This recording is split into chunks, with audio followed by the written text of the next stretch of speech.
Banyaknya warga yang mengantre untuk mendapatkan minyak goreng curah membuat petugas dari Dinas Perdagangan dan Perindustrian Kabupaten Goa bersama TNI Polri kewalahan mengatur antrian panjang warga. Petugas terpaksa membagi 2 jalur bagi warga yang mengantre untuk mengurangi antrian panjang.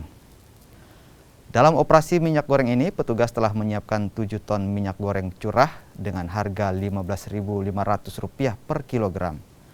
Bagi pelaku UMKM hanya diperbolehkan membeli sebanyak 20 kg, sementara bagi warga biasa dibatasi 4 kg per orang. Untuk hari ini operasi minyak curah kami siapkan 7 ton. Jadi untuk bagi pelaku usaha UMKM itu kami beri 20 kilo per orang, sedangkan untuk masyarakat umum, untuk pemakai rumah tangga kita kasih 4 kilo per orang. Betul. Antusias masyarakat lebih banyak lari ke minyak curah sekarang karena harga kemasan terlalu tinggi. Sedangkan minyak curah harganya kita kasih cuma Rp15.500 per kilogram. Terus bagaimana kalau stok curah sendiri sekarang?